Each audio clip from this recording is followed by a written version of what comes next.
তোমরা কিসের অপেক্ষা করতেছো? ফায়াকুলুনা নানজুরু রাব্বানা। তখন কিছু মানুষ আল্লাহ রাব্বুল আলামিনকে সে দেখবে না, কিন্তু আল্লাহ রাব্বুল আলামিনের কথার উত্তর দিবে, বলে আল্লাহ আমরা অপেক্ষা করতেছি আমাদের রব, আমাদের প্রতিপালক আল্লাহ রাব্বুল আলামিনের আগমনের অপেক্ষা করছি। সুবহানাল্লাহ। ফায়াকুলু, তখন আল্লাহ রাব্বুল আলামিন বলবেন, আনা রাব্বুকুম, আমি তো তোমাদের প্রতিপালক।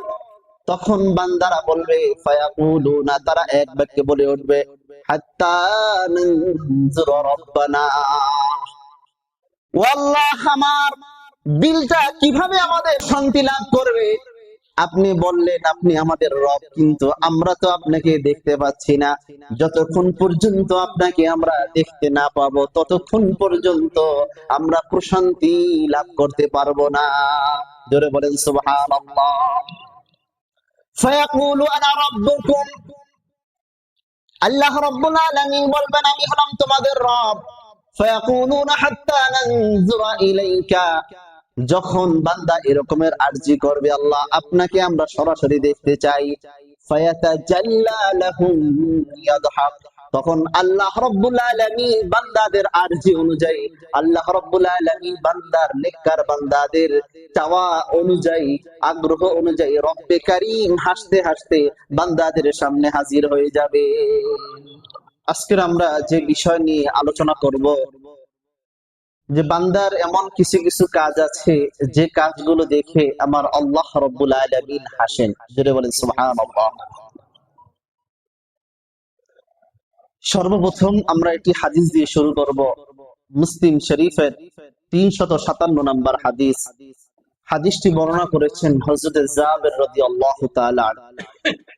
عن جابر رضي الله تعالى عنه قال, হযরত জাবির রাদিয়াল্লাহু তাআলা আনহু থেকে বর্ণিত, তিনি বলেন, জাবির রাদিয়াল্লাহু তাআলা আনহু তিনি বলেন, তুদআ উমাম বিআওসানিহা, আল্লাহ রাব্বুল আলামিন প্রত্যেক জাতিকে রব্বে কারীমের সামনে দণ্ডায়মান করাবেন তাদের প্রভুদের সহকারে, অর্থাৎ দুনিয়াতে থাকা অবস্থায় যে যাকে গ্রহণ করেছে, যে তার আদর্শ মেনেছে, যে যাকে প্রভু হিসাবে মেনে নিয়েছে, তাকে সহকারে আল্লাহ রাব্বুল আলামিন ওদের সহকারে, প্রভুদের সহকারে তাদেরকে ডাকবেন, আল্লাহর সামনে ডাকবেন। তুমি দুনিয়াতে যার রীতিনীতি অনুসরণ করেছো, তুমি যাকে আদর্শ হিসাবে গ্রহণ করেছো, ওই আদর্শবান ব্যক্তিকে সহকারে আল্লাহ রাব্বুল আলামিন প্রত্যেক জাতিকে ডাকবেন, ওয়ামা কানাত তা'বুদুল আউয়াল, তুমি প্রথম যার ইবাদত করতা, আল্লাহর ইবাদতকে বাদ দিয়ে মানুষের তৈরিকৃত আইনের পিছনে তুমি ছুটতা, আল্লাহর বিধানকে বাদ দিয়ে মানুষের তৈরি করা বিধানের পিছনে তুমি ছুটতা, ওই মানুষকে সহকারে আল্লাহ রাব্বুল আলামিন বান্দাদেরকে সর্বপ্রথম ডাকবেন। সুম্মা ইয়াবুদু সুম্মা ইয়াতিনা রাব্বুনা, এর অতঃপর আল্লাহ রাব্বুল আলামিন আমাদের কাছে আসবেন। বা'দা যালিকা ফায়াকুল, আল্লাহ রাব্বুল আলামিন আসবেন, সেটার পরে আল্লাহ রাব্বুল আলামিন বলবেন, মান তানজুরুনা, তোমরা কিসের অপেক্ষা করতেছো? ফায়াকুলুনা নানজুরু রাব্বানা, তখন কিছু মানুষ আল্লাহ রাব্বুল আলামিনকে সে দেখবে না, কিন্তু আল্লাহ রাব্বুল আলামিনের কথার উত্তর দিবে, বলে আল্লাহ আমরা অপেক্ষা করতেছি আমাদের রব, আমাদের প্রতিপালক আল্লাহ রাব্বুল আলামিনের আগমনের অপেক্ষা করছি। সুবহানাল্লাহ। ফায়াকুলু, তখন আল্লাহ রাব্বুল আলামিন বলবেন, আনা রাব্বুকুম, আমি তো তোমাদের প্রতিপালক। তখন বান্দারা বলবে, ফায়াকুলুনা, তারা এক বাক্যে বলে উঠবে, হাত্তা নানজুরা রাব্বানা। ও আল্লাহ, আমার দিলটা কিভাবে আমাদের প্রশান্তি লাভ করবে? আপনি বললেন আপনি আমাদের রব, কিন্তু আমরা তো আপনাকে দেখতে পাচ্ছি না। যতক্ষণ পর্যন্ত আপনাকে আমরা দেখতে না পাবো ততক্ষণ পর্যন্ত আমরা প্রশান্তি লাভ করতে পারবো না। জোরে বলেন সুবহানাল্লাহ। ফায়াকুলু আনা রাব্বুকুম, আল্লাহ রাব্বুল আলামিন বলবেন আমি হলাম তোমাদের রব। ফায়াকুলুনা হাত্তা নানজুরা ইলাইকা, যখন বান্দা এরকমের আরজি করবে আল্লাহ আপনাকে আমরা সরাসরি দেখতে চাই, ফায়াতাজাল্লা লাহুম ইয়াদহাক, তখন আল্লাহ রাব্বুল আলামিন বান্দাদের আরজি অনুযায়ী, আল্লাহ রাব্বুল আলামিন বান্দার নেককার বান্দাদের চাওয়া অনুযায়ী, আগ্রহ অনুযায়ী রব্বে কারীম হাসতে হাসতে বান্দাদের সামনে হাজির হয়ে যাবে। তাহলে আল্লাহ রাব্বুল আলামিন তখন হাসরের ময়দানে বান্দার আল্লাহ রাব্বুল আলামিনকে দেখবে, আর ওই দেখতে চাওয়াটা আল্লাহ রাব্বুল আলামিন এটা হাসতে হাসতে বান্দাদের সামনে উপস্থিত হবেন। তাহলে এক নাম্বার কারণ আমরা জানলাম যে হাসরের ময়দানে আল্লাহ রাব্বুল আলামিন হাসবেন। আল্লাহ রাব্বুল আলামিনের হাসিটা কেমন এটা আমরা জানি না। আল্লাহ রাব্বুল আলামিনের হাসিটা কেমন এটা একমাত্র আল্লাহ রাব্বুল আলামিনই জানেন। তবে এমন লাইসা কামিসলিহি শাইউন, আল্লাহ রাব্বুল আলামিনের সাথে কোনো কিছু তুলনা হয় না। আল্লাহ রাব্বুল আলামিন অতুলনীয়। আমাদের হাসির মতো আল্লাহ রাব্বুল আলামিনের হাসি নয়। আল্লাহ রাব্বুল আলামিনকে কোন জিনিসের সাথে তুলনা করব? সবই তো আল্লাহ রাব্বুল আলামিনের সৃষ্টি। এইজন্য আল্লাহ রাব্বুল আলামিনের হাসির কোনো তুলনা করা যায় না। আল্লাহ রাব্বুল আলামিনের হাসি আল্লাহ রাব্বুল আলামিনের মতো। এটাই হলো আহলুস সুন্নাত ওয়াল জামাআতের আকীদা। এরপরে দ্বিতীয় নাম্বার আমরা আরেকটি হাদিস শুনবো। আল্লাহ রাব্বুল আলামিন হাসেন। কিছু কিছু বান্দাদের আমল দেখে আল্লাহ রাব্বুল আলামিন হাসেন। ইবনে মাজাহ একটি হাদিসের কিতাব, এই হাদিসের 181 নম্বর হাদিস। হাদিসটি বর্ণনা করেছেন হযরত ওয়াকি ইবনে হাদাস রাদিয়াল্লাহু তাআলা আনহু।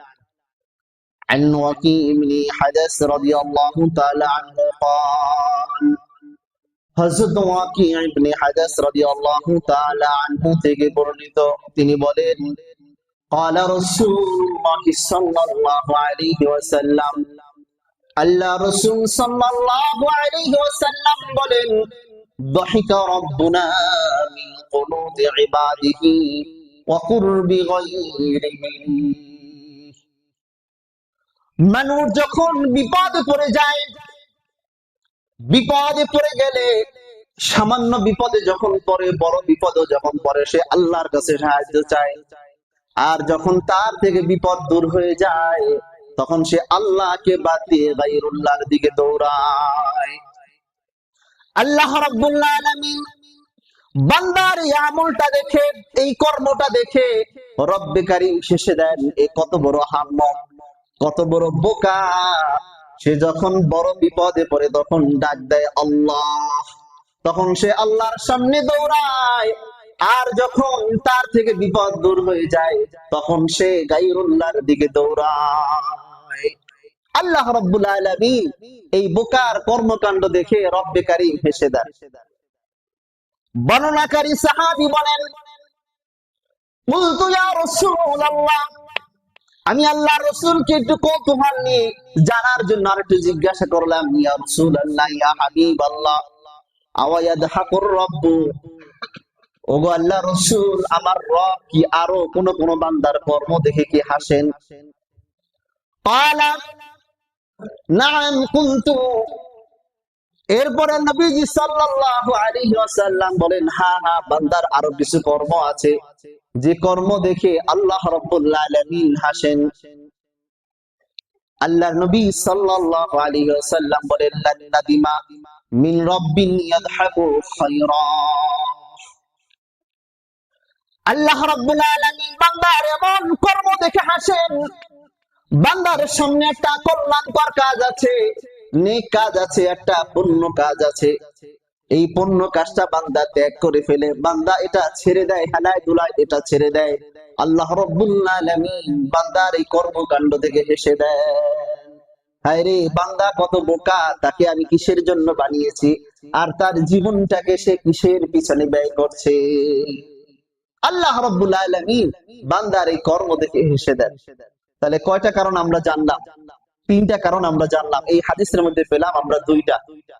তাহলে আমাদের বড় মুসিবত যখন হবে তখন আমরা কার কাছে যাবো? আল্লাহ রাব্বুল আলামিনের কাছে যাবো। বিপদে যখন পড়ে তখন যে মুসলমানরা আল্লাহ বলে ডাক দেয়, আল্লাহর কাছে চায়, বিষয়টা এমন নয়। যখন বিধর্মী যারা আছে এরাও তখন আল্লাহর কাছে চায়। আবার যখন বিপদ তাদের থেকে দূর হয়ে যায় তারা আবার গায়রুল্লাহর দিকে তারা ছুটে যায়। আল্লাহ রাব্বুল আলামিন সূরাতুল জুমারের মধ্যে বলেন, সূরাতুল জুমারের 53 নম্বর আয়াতের মধ্যে আল্লাহ রাব্বুল আলামিন বলেন, قل يا عبادي الذين أسرفوا على أنفسهم لا تقنطوا من رحمة الله إن الله يغفر الذنوب جميعا إنه هو الغفور الرحيم। আল্লাহ রাব্বুল আলামিন বলেন, হে নবী আপনি বলে দেন, ইয়া ইবাদিয়াল্লাযীনা আসরাফু, ও আমার বান্দারা যারা নিজেদের নফসের ব্যাপারে সীমা লঙ্ঘন করে ফেলেছো, লা তাকনাতু মির রাহমাতিল্লাহ, তোমরা আল্লাহ রাব্বুল আলামিনের রহমত থেকে নিরাশ হয়ো না, নিরাশ হয়ো না আল্লাহর রহমত থেকে। ইন্নাল্লাহা ইয়াগফিরুয যুনুবা জামিআ, নিশ্চয়ই আল্লাহ রাব্বুল আলামিন সমস্ত অপরাধকে ক্ষমা করে দেন। বলেন সব অপরাধ ক্ষমা কে করেন? জোরে বলেন কে করেন? আল্লাহ। আল্লাহ রাব্বুল আলামিন বান্দার সব অপরাধ ক্ষমা করেন। এই জন্যই তো আল্লাহ রাব্বুল আলামিন গফুরুর রহিম। আল্লাহ রাব্বুল আলামিন তার পরিচয় দিয়েছেন, ইন্নাহু হুয়াল গফুরুর রহিম, নিশ্চয়ই তিনি ক্ষমাশীল চির দয়ালু। আল্লাহ রাব্বুল আলামিন ছাড়া আর কে ক্ষমা করবেন?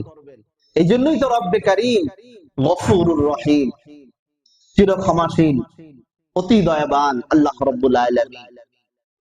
আল্লাহ রাব্বুল আলামিন বলেন, ও বান্দা তুমি অপরাধ করে ফেলেছো, তুমি কেন আমার রহমত থেকে তুমি নিরাশ হয়ে যাবে? সূরা ইউসুফের 87 নম্বর আয়াতের মধ্যে আল্লাহ রাব্বুল আলামিন বলেন, ইন্নাহু লা ইয়াসু মির রাউহিল্লাহি ইল্লাল কওমুল কাফিরুন। আল্লাহ রাব্বুল আলামিন বলেন, আল্লাহর রহমত থেকে নিরাশ হয় একমাত্র যারা কাফের সম্প্রদায়, তারা ছাড়া কেউ আল্লাহর রহমত থেকে নিরাশ হয় না। তাহলে আমরা যারা মুমিন, আমাদের কি বলেন আল্লাহর রহমত থেকে নিরাশ হওয়া যাবে? জোরে বলেন যাবে কিনা? যাবে না। এই জন্য সর্ব অবস্থায় আমরা সুখে দুঃখে আল্লাহ রহমতের প্রত্যাশী হব। আমরা সুখে দুঃখে সর্ব অবস্থায় আল্লাহর নিয়ামতের শুকরিয়া আদায় করব। দুনিয়ার কোন মানুষের কাছে আমরা ভরসা করব না, একমাত্র ভরসা করব কার কাছে? জোরে বলেন আল্লাহ। কার কাছে? আল্লাহ রাব্বুল আলামিনের কাছে আমরা ভরসা করব, আল্লাহর উপরে আমরা তাওয়াক্কুল করব, আল্লাহর উপরে আমরা ভরসা করব। এরপরে 3 নাম্বার, আল্লাহ রাব্বুল আলামিন হাসেন।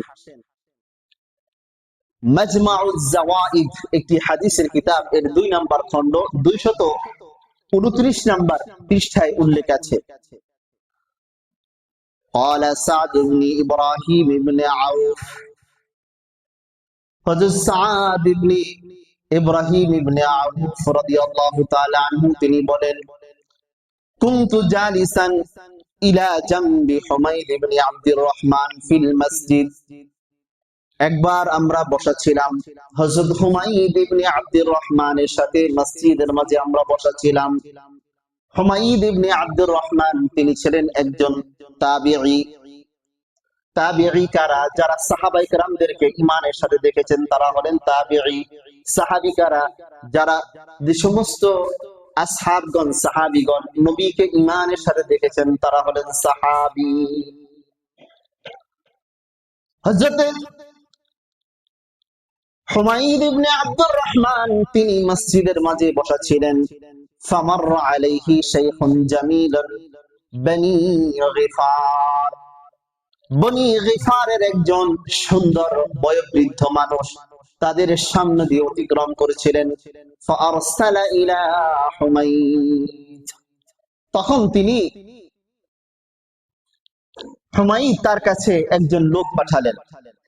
ফাআরসালা ইলাইহি হুমাইদ, হুমাইদ ওই বয়োবৃদ্ধ লোকদের কাছে একজন, ওই লোকের কাছে একজন বার্তাবাহক পাঠালেন। তার কারণ হলো ফি উযুনাইহি সাবাবুন, অতি বয়স্ক হয়ে যাওয়ার কারণে তিনি কানে কম শুনতেন, এই জন্য তাকে ডাকার জন্য তার কাছে একজন লোক পাঠালেন। আওসালাহু ফিমা বাইনি ওয়া বাইনাহু, যখন তার কাছে লোক পাঠালেন তখন তারা দুইজন আসলেন, ওই লোককে নিয়ে আসলেন। যখন লোকদের নিয়ে আসলেন তখন তিনি আমার মাঝে, বর্ণনাকারী বলেন আমার মাঝে আর আমার পাশে যে বসা ছিল তার মাঝে সেই লোকটার জন্য জায়গা প্রশস্ত করে দিলাম। লোকটা তখন ওই ফাঁকা জায়গায় বসে গেলেন। তার কারণ হলো فإنه قد صحب رسول لله صلى الله عليه وسلم, কারণ হলো তিনি ছিলেন একজন আল্লাহর নবী সাল্লাল্লাহু আলাইহি ওয়াসাল্লামের সাহাবী। জালাসা বাইনি ওয়া বাইনাহু, তখন তিনি আমার মাঝে আর তার মাঝে যখন বসে গেলেন তখন আমি তাকে একটা প্রশ্ন করলাম, হাদাল হাদিসুল্লাযী হাদাসতা আন রাসূলিল্লাহি সাল্লাল্লাহু আলাইহি ওয়াসাল্লাম, এই যে একটা হাদিস, এই হাদিসটা কি আপনি আল্লাহ রাসূল সাল্লাল্লাহু আলাইহি ওয়াসাল্লামের কাছ থেকে শুনেছেন? তখন তিনি বললেন কোন হাদিস? তখন তিনি বললেন সামিআতুন নবী সাল্লাল্লাহু আলাইহি ওয়াসাল্লাম ইয়াকুল, তাকে যখন বলা হলো এই রকমের একটা হাদিস তখন তিনি বললেন আমি রাসূলুল্লাহ সাল্লাল্লাহু আলাইহি ওয়াসাল্লামকে বলতে শুনেছি, ইন্নাল্লাহা তাআলা ইউশিউস সাহাব ফায়ুহসিনু আহসানুন নুতকি ফায়ুহসিনু আহসানাদ দিহকি, আমি নবীজি সাল্লাল্লাহু আলাইহি ওয়াসাল্লামকে এটা আমি বলতে শুনেছি আল্লাহ রাব্বুল আলামিন যখন মেঘ সৃষ্টি করেন, এরপরে আল্লাহ রাব্বুল আলামিন উত্তম কথা বলেন, এরপরে আল্লাহ রাব্বুল আলামিন উত্তম হাসি দেন, জোরে বলেন সুবহানাল্লাহ। এরপরে আল্লাহ রাব্বুল আলামিন বৃষ্টি দান করেন। তাহলে আমরা এটা জানতে পারলাম যখন বৃষ্টি হয় তখন আল্লাহ রাব্বুল আলামিন হাসেন, জোরে বলেন সুবহানাল্লাহ। এরপরে আমরা আরেকটি জিনিস জানবো, আল্লাহ রাব্বুল আলামিন হাসেন চতুর্থ নাম্বার কারণ নবীজি সাল্লাল্লাহু আলাইহি ওয়াসাল্লামের একটি হাদিস কিতাব সহিহুল জামি', এই কিতাবের 1107 নম্বর হাদিস, قال رسول الله صلى الله عليه وسلم, আল্লাহ রাসূল সাল্লাল্লাহু আলাইহি ওয়াসাল্লাম বলেন আফদালুশ শুহাদা, নবীজি বলেন সর্বোত্তম শহীদ হলো আল্লাযীনা ইউকাতিলুনা ফিস সাফিল আউয়াল, ওই সমস্ত ব্যক্তিগণ যারা আল্লাহর রাস্তায় যারা লড়াই করে, প্রথম কাতারে যারা লড়াই করে, হাত্তা কুতিলু, অতঃপর তাকে শহীদ করা হয়, তারা শহীদ হয়ে যায়। উলাইকা ইয়াতালাব্বাতুনা ফিল গুরাফিল উলা মিনাল জান্নাহ, তখন এদের অবস্থাটা এমন হয় তারা জান্নাতের উঁচু আসনের ভিতরে তারা গড়াগড়ি খেতে থাকে, জোরে বলেন সুবহানাল্লাহ। ফাহদাহিকাল্লাহু ইলাইহি, তখন আল্লাহ রাব্বুল আলামিন ওই শহীদদের গড়াগড়ি দেখে আল্লাহ রাব্বুল আলামিন হেসে দেন, ফালা হিসাবা লাহু, আল্লাহ রাব্বুল আলামিন বলেন এই যে জান্নাতের উঁচু আসনে যারা গড়াগড়ি খাচ্ছে এদের কোনো হিসাব নাই, জোরে বলেন সুবহানাল্লাহ। আমরা সবাই শহীদ হতে চাই কিনা, জোরে বলেন। যদি আপনি না চান আপনার ঈমান থাকবে না। আল্লাহর নবী সাল্লাল্লাহু আলাইহি ওয়াসাল্লাম বলেন যে আল্লাহর বান্দার দিলের মধ্যে, আমার উম্মতের দিলের ভিতরে জিহাদের তামান্না না থাকবে, কিতাল ফি সাবিলিল্লাহর তামান্না না থাকবে, ওই ব্যক্তির ব্যাপারে আমি কিছু জানি না। আল্লাহর নবী যদি আপনাকে সুপারিশ না করেন আপনি আপনার আমল দ্বারা কি জান্নাতে যেতে পারবেন, জোরে বলেন। আপনি আপনার দলের বিরুদ্ধে কথা বললে আপনার মনে কষ্ট লাগে, আপনার নেতা নেত্রীর বিরুদ্ধে কথা বললে আপনার কষ্ট লাগে। আল্লাহ রসুলের বিরুদ্ধে যখন কেউ কথা বলে তখন কেন আপনার কষ্ট লাগে না? আপনি তো একজন মুসলমান, আপনার তো লাগা উচিত এটা। যখন আল্লাহর কোরআনের বিরুদ্ধে কেউ কথা বলে তখন আপনার দিলে কেন কষ্ট লাগে না? আপনি তো একজন মুসলমান, আপনি তো ইমানদার দাবি করেন, তখন আপনার দিলে কেন কষ্ট লাগে না? গাজী সালাউদ্দিন আইয়ুবী রহমাতুল্লাহি আলাইহির ঘটনা। সালাউদ্দিন আইয়ুবী রহমাতুল্লাহি আলাইহি তিনি খ্রিস্টানদের সাথে কুশল যুদ্ধ করেছিলেন। ওই সালাউদ্দিন আইয়ুবী রহমাতুল্লাহি আলাইহির সময় তিনি মসজিদুল আকসা খ্রিস্টানদের থেকে, কাফেরদের থেকে যখন তিনি দখল করেছিলেন, এরপরে আল্লাহর নবীর 500 হিজরি পরে যে মুসলমানরা হারিয়েছে, এরপর আর মুসলমানরা এটা দখল করতে পারে নাই। গাজী সালাউদ্দিন আইয়ুবী রহমাতুল্লাহি আলাইহির জামানার কথা, যে খ্রিস্টানরা মুসলমানদেরকে হত্যা করতেছে, একটা লোক দৌড় দিয়ে গিয়ে মসজিদের ভিতরে ঢুকে গেছে। লোকটা ভাবছে যে আমি যদি নামাজে দাঁড়িয়ে যাই, নামাজরত অবস্থায় যদি আমি থাকি, হয়তো লোকটা মনে হয় আমাকে হত্যা করবে না। তো যখন ওই মুসলমান নামাজে দাঁড়িয়ে গিয়েছে, লোকটা পিছন থেকে এসে তাকে ধরে সরিয়ে ফেলছে। তখন সে বলতেছিল যে তোমরা না দাবি করো যে তোমাদের আল্লাহ তোমাকে রক্ষা করবে, আজকে আমি তোমাকে হত্যা করব, দেখবো কোন আল্লাহ তোমাকে আমার হাত থেকে বাঁচায়। জোরে বলে নাউজুবিল্লাহ। আল্লাহ রাব্বুল আলামিনকে চ্যালেঞ্জ করেছে। তখন তো আর মোবাইলের যুগ ছিল না, ওয়্যারলেসের যুগ ছিল না। আল্লাহ রাব্বুল আলামিন এই কথাটা গাজী সালাউদ্দিন আইয়ুবী রহমাতুল্লাহি আলাইহির কান পর্যন্ত পৌঁছে দিলেন। জোরে বলেন সুবহানাল্লাহ। সালাউদ্দিন আইয়ুবী রহমাতুল্লাহি আলাইহি তিনি বলেন, আমি যেদিন থেকে এই আওয়াজটা আমার কানের ভিতরে আমার লেগেছে, ওই দিন থেকে আমি কাফেরদের বিরুদ্ধে আমি যুদ্ধ করেছি, খ্রিস্টানদের বিরুদ্ধে যখন আমি যুদ্ধ করেছি, যুদ্ধ করতে করতে একটানা আমি 12টা বছর আমি যুদ্ধ করেছি। যুদ্ধ করার পরে আমি বিজয় লাভ করার আগ পর্যন্ত আমার মুখে আমি কোনোদিন একটা ভালো খাবার আমি মুখে দেই নাই, কোরমা পোলাও আমি কোনোদিন আমার ভালো খাবার মুখে দেই নাই। যতদিন পর্যন্ত আল্লাহর উপরে যে চ্যালেঞ্জ করেছে, আমার আল্লাহকে যে ছোট করেছে, এটার প্রতিশোধ দিতে না পারবো, ততদিন পর্যন্ত আমি ভালো খাবার কোনোদিন আমার মুখে দেব না। জোরে বলেন সুবহানাল্লাহ। 12 বছর পরে যখন তিনি যুদ্ধে বিজয় লাভ করলেন, তখন তিনি সমস্ত খ্রিস্টানদের সামনে, পণ্ডিতদের সামনে, পাদ্রীর সামনে ঘোষণা করলেন, এই শোনো, আল্লাহর নবী যখন মক্কা বিজয় করেছিলেন, সমস্ত কাফেরদেরকে আল্লাহর নবী মাফ করে দিয়েছিলেন। যাও, আজকে আমি তোমাদেরকে আমি মাফ করে দিব, তবে একটা শর্ত আছে, তোমাদের এক একজন কমান্ডার আমার সামনে আসো। একজনের সাথে আমার কিছু বোঝাপড়া আছে, একজন, দুইজন, তিনজন, চারজন, এভাবে যখন গাজী সালাউদ্দিন আইয়ুবীর যখন এভাবে করতেছিলেন, তার কণ্ঠগুলো শুনতেছিলেন, বলেন না তুমি না, তুমি চলে যাও, তুমি চলে যাও।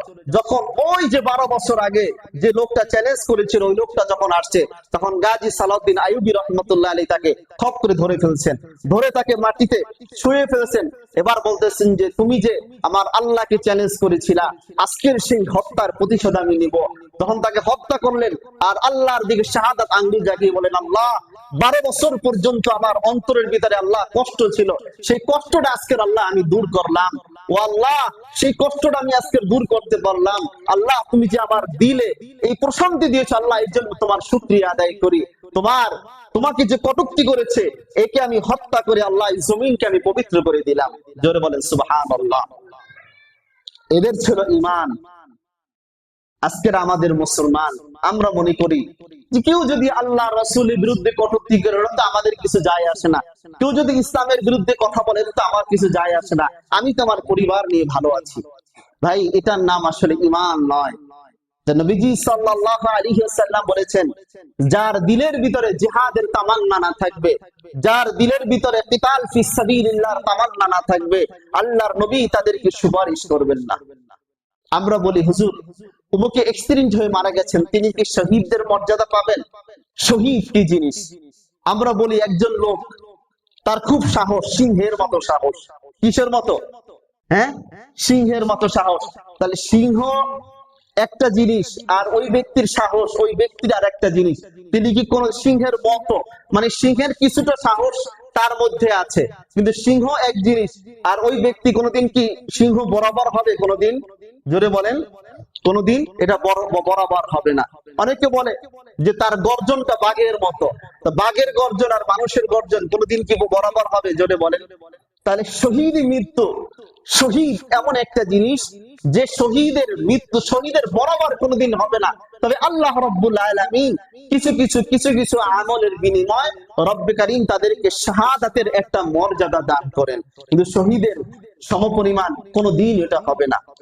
ইসলামের কি বিধান, কোন মানুষ যদি আল্লাহর রাস্তা জিহাদের জন্য কেউ যদি শাহাদাত বরণ করে, তাহলে তাকে গোসল দেওয়া নিষেধ। আমরা যেমন মারা যাই, মারা গেলে আমাদের গোসল দেওয়া হয়, কিন্তু যিনি শাহাদাত বরণ করবেন, শহীদ হবেন, তাকে গোসল দেওয়া নিষেধ। বরং তাকে যে কাপড়ে শহীদ করা হয়েছে, রক্তমাখা কাপড় অবস্থায় তাকে দাফন দিতে হবে। তার কারণ হলো হাসরের ময়দানের মধ্যে আল্লাহ রাব্বুল আলামিনের সামনে সে ওই রক্তমাখা অবস্থায়, কাপড় নিয়ে অবস্থায় আল্লাহর সামনে সে দাঁড়িয়ে যাবে। আল্লাহ রাব্বুল আলামিন তাকে জিজ্ঞাসা করবেন, ও বান্দা, তোমার শরীরে রক্ত কেন? তখন সে বলবে, আল্লাহ, আপনার জমিনের ভিতরে আপনার দ্বীনকে বিজয়ের জন্য আমি শাহাদাত বরণ করেছি, আর ওই রক্তমাখা অবস্থায় আপনার সামনে দাঁড়িয়ে গিয়েছি। জোরে বলেন সুবহানাল্লাহ। তাহলে যে মুজাহিদ আল্লাহর রাস্তায় যে অবস্থাতে শহীদ হবে, ওই অবস্থাতে সে আল্লাহর সামনে দাঁড়িয়ে যাবে। তেমন একজন আছেন সাহাবী, যিনি আল্লাহর সামনে কোরআন নিয়ে দাঁড়াবেন। তিনি হলেন শহীদ ওসমান গনি রাদিয়াল্লাহু তাআলা আনহু।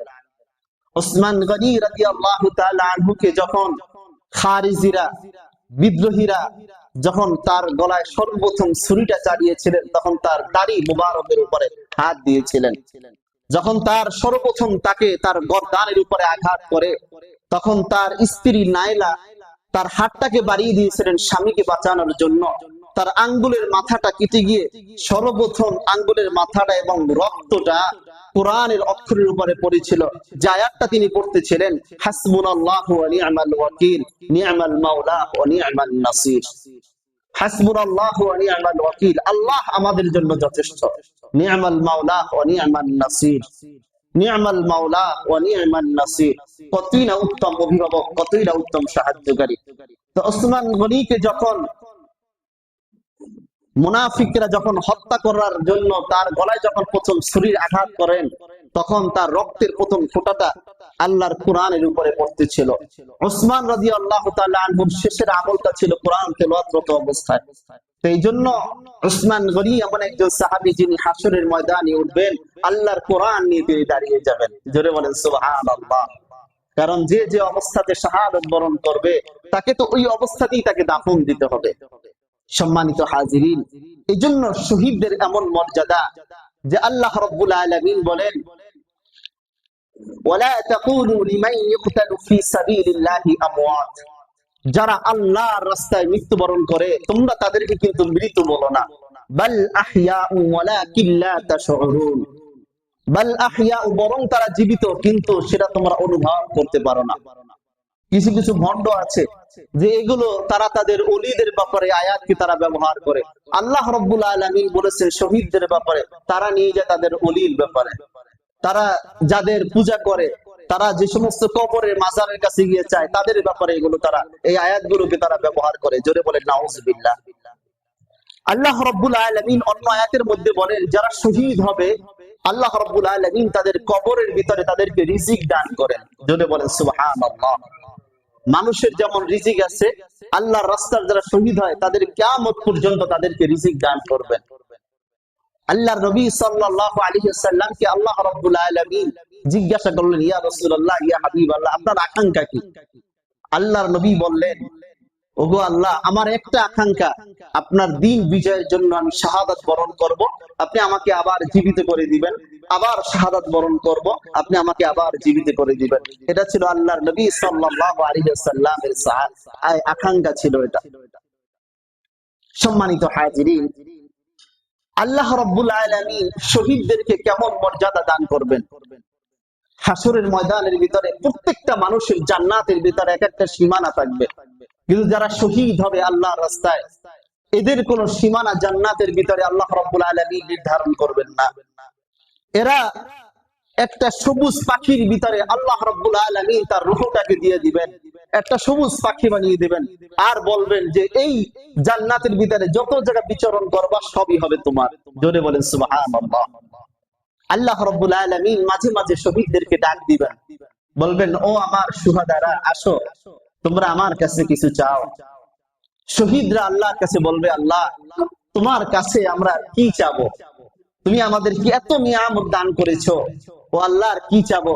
আল্লাহ রাব্বুল আলামিন বলবেন, কিছু চাও, আমার কাছে কিছু চাও। বান্দা একই কথা বলবে যে আল্লাহ কি চাবো তোমার কাছে, আর কোন নিয়ামত, এমন কোন নিয়ামত তুমি তো আমাদের অপূর্ণতা রাখো নাই যে নিয়ামতটা আমরা তোমার কাছে চেয়ে নিব। তখন সে আবার বলবে যে, আল্লাহ বলবেন, ও বান্দা তুমি আমার কাছে কিছু চাও।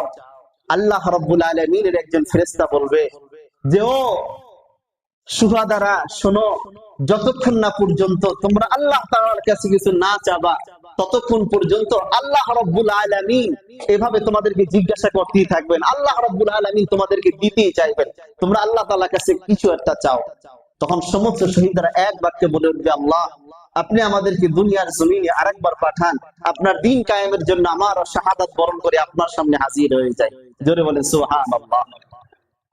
যখন এই কথা বলবেন, আল্লাহ রাব্বুল আলামিন বলে, না, এটার সুযোগ নাই, এটা বাদে তোমরা অন্য কোনো কিছু চাও। সম্মানিত হাজিরিন, এই জন্য শহীদদের লাশ কখনো পচে না। আফগানিস্তানের ঘটনা, আফগানিস্তানে বহু লাশ এমন হয়েছে যখন তারা রাশিয়ার সাথে যুদ্ধ করেছে, যে 6 মাস 7 মাস পর পর কোন কোন মুজাহিদের লাশ পাওয়া গিয়েছে। যখন তারা ধরেছে তখনই তার রক্ত ছিটছিট করা পড়া আরম্ভ হয়ে গিয়েছে। মুজাহিদদের লাশ সংরক্ষণ করার জন্য কোনো চাপাতার দরকার হয় না, কোনো বরফের দরকার হয় না। এখন তো আসলে শহীদ শব্দটা এখন ব্যাপকভাবে হয়ে গেছে। নাস্তিক মারা গেল ওখানে শহীদ লাগিয়ে দেয়, কাফের মারা গেল শহীদ লাগিয়ে দেয়, রাজনীতিক অঙ্গনে যারা লড়াই করে তারা মারা গেল তারা শহীদ লাগিয়ে দেয়। এখন শহীদ শব্দটা মানে অপব্যবহার হচ্ছে এগুলো, কিন্তু অরিজিনাল পক্ষে শহীদ কারা?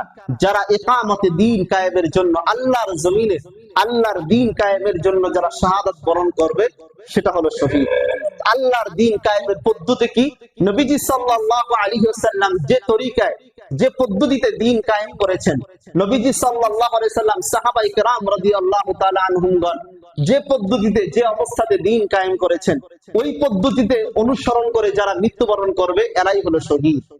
আর মানুষের তৈরিকৃত আইন, এর পিছনে এই অনুকরণ অনুসরণ করে যারা মৃত্যুবরণ করবে, এটা কখনো ইসলামী পরিভাষায় শহীদ বলা হয় না। এটা সম্মানিত হাজিরিন, এরপরে আমরা 5 নাম্বার কারণ, আল্লাহ রাব্বুল আলামিন হাসেন, এমন একটা আমলের কথা আমরা জানবো। এক ব্যক্তি নবীজি সাল্লাল্লাহু আলাইহি ওয়াসাল্লামের কাছে আসলেন, তিনি মেহমান হয়ে।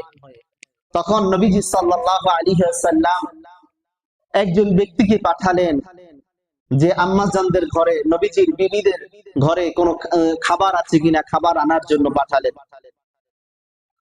তখন মেহমান এসে আল্লাহ নবী সাল্লাল্লাহু আলাইহি ওয়াসাল্লামের কাছে খবর দিলেন যে আম্মাজানরা বলেছেন তাদের কাছে একমাত্র পানি ছাড়া অন্য কোনো খাবার নাই। দেখেন বড় আশ্চর্য বিষয়, আম্মাজানরা কি উত্তর দিয়েছেন? পানি ছাড়া অন্য কোনো খাবার নাই। তারা পানিটাকেও একটা খাবার হিসেবে ধরতেন। আম্মাজান আয়েশা সিদ্দিকা রাদিয়াল্লাহু তাআলা আনহা তিনি বলেন, আমাদের অবস্থাটা তখন এমন চলতেছিল, আমরা 3টা চাঁদ আমরা দেখে ফেলতাম, এরপরও আমাদের ঘরের চুলায় আগুন জ্বলতো না। অর্থাৎ সপ্তাহের পরে সপ্তাহ, মাসের পরে মাস আমরা দেখেছি, কিন্তু এরপরও আমাদের ঘরের চুলায় আগুন জ্বলতো না। ফাকালা রাসূলুল্লাহ সাল্লাল্লাহু আলাইহি ওয়াসাল্লাম, তখন আল্লাহ রাসূল সাল্লাল্লাহু আলাইহি ওয়াসাল্লাম বলেন, মাইয়াদিমু আও ইউদিফুহা, আল্লাহর নবী বলেন, এমন কে আছে আমার এখানে উপস্থিত সাহাবী যারা আছো, আমার এই মেহমানের জিম্মাদারিটা গ্রহণ করবে, এই মেহমানকে মেহমানদারি করাবে। ফাকামা রাজুলুম মিনাল আনসার, আনসারদের মধ্য থেকে একজন ব্যক্তি তখন দাঁড়িয়ে গেলেন। তিনি বলেন, আনা ইয়া রাসূলুল্লাহ, ওগো আল্লাহর রাসূল, আমি আপনার এই মেহমানদারির জিম্মাদারি গ্রহণ করব, আমি তাকে মেহমানদারি করাবো। ফান্তালাকা বিহি ইলা ইমরাতিহি, তখন ওই আনসারী সাহাবী তাকে নিয়ে তার স্ত্রীর কাছে চলে গেলেন, গিয়ে বললেন, আকরিমি দাইফা রাসূলিল্লাহি সাল্লাল্লাহু আলাইহি ওয়াসাল্লাম, ওগো বিবি, এ কিন্তু আল্লাহর রাসূলের মেহমান। আল্লাহর রাসূল যত বড়, তার মেহমান তত বড়, সুতরাং তাকে যথাযথভাবে তাকে সম্মান করো। ঘরে কি আছে তাড়াতাড়ি তৈরি করো। তখন বিবি উত্তর দিলেন, মা ইনদানা ইল্লা কুতু সিবিয়ানি। বিবি জবাব দিলেন, আমার কাছে তো এমন কোনো খাবার নাই, বাচ্চাদের খাবার ব্যতীত আর কোনো খাবার নাই। তখন তিনি বললেন, মেহমানকে কদর কেমন করতে হয় আল্লাহর নবী সাল্লাল্লাহু আলাইহি ওয়াসাল্লামের এই সাহাবীর ঘটনাটা শোনেন। তখন তিনি বললেন, হাইয়ি তুআমান, আরে যে খাবার আছে ওই খাবারটাই তুমি তৈরি করো। ওয়া আসবাহি সিরাজা, তুমি তোমার বাতিটা তুমি জ্বালিয়ে দাও। ওয়া নাউমি সিবিয়ানি, আর তোমার যে শিশু সন্তান যারা আছে এদেরকে তুমি ঘুম পড়িয়ে দাও। ইদা আরাদু ইশা, যদি তারা রাত্রির খাবার চায় তুমি তাদেরকে আগে ভাগে ঘুম পড়িয়ে দাও, বাচ্চারা রাতের খাবার চাওয়ার আগে। তখন ওই আল্লাহর নবীর সাহাবীর স্ত্রী সাথে সাথে তিনি খাবার তৈরি করলেন। ওয়া আসবাহাত সিরাজা, আর তিনি বাতিটাও জ্বালিয়ে দিলেন। ওয়া নাওমাত সিবিয়ানাহা, আর তার সন্তানদেরকেও তিনি ঘুম পড়িয়ে দিলেন। এবার স্বামী বললেন, বিবি শোনো, তোমার বাড়িতে যে মেহমান আসছে এই মেহমান জিজ্ঞাসা করবেন, খাবার তো কম, যখন তার সামনে দিব তখন তো সে জিজ্ঞাসা করবে, ভাই আপনি কি খাবেন না, আপনার বিবি কি খেয়েছেন, এটা জিজ্ঞাসা করতে পারে। যখন তুমি তার সামনে খাবারটা দিবা, তুমি কৌশলে লাইটটা তুমি বন্ধ করে দিবা, আর তুমি এমন একটা ভাব নিবা যে তুমি লাইটটা জ্বালানোর জন্য খুব চেষ্টা করছো, আর আমি মেহমানের সাথে বসবো কিন্তু আমি মেহমানের সাথে খাবো না, শুধু আমি হাতটা তার প্লেটের ভিতরে নাড়াবো, যাতে মেহমান তৃপ্তি সহকারে খেতে পারেন। আল্লাহ রাব্বুল আলামিনের কাছে এই ঘটনাটা এত ভালো লেগেছে, এত ভালো লেগেছে, আল্লাহ রাব্বুল আলামিন তাদের ঘটনাটা থেকে হেসে দিয়েছেন। কোরআনুল কারীমের মধ্যে আল্লাহ রাব্বুল আলামিন তাদের ঘটনাটা বর্ণনা করেছেন, ওয়া ইউসিরুনা আলা আনফুসিহিম ওয়ালাউ কানা বিহিম খাসাসা। তাদের এই ঘটনা দেখে আল্লাহ রাব্বুল আলামিন আনন্দিত হয়ে গিয়েছেন। জোরে বলেন সুবহানাল্লাহ। আল্লাহ রাব্বুল আলামিন হেসে দিয়েছেন। জোরে বলেন সুবহানাল্লাহ। সম্মানিত হাজিরিন, তাহলে আমরা এই বিষয়গুলো আমরা জানলাম যে আল্লাহ রাব্বুল আলামিন বান্দার কিছু কিছু আমল দেখে আল্লাহ রাব্বুল আলামিন হাসেন। তাহলে আমরা চাই যে ভালো ভালো আমলগুলো আছে এগুলো যাতে আমরা আমল করতে পারি, বেশি বেশি আমল করতে পারি। যেগুলো খারাপ আমলগুলো আছে ওগুলো থেকে জানে আল্লাহ রাব্বুল আলামিন আমাদেরকে বেঁচে থাকার তৌফিক দান করেন।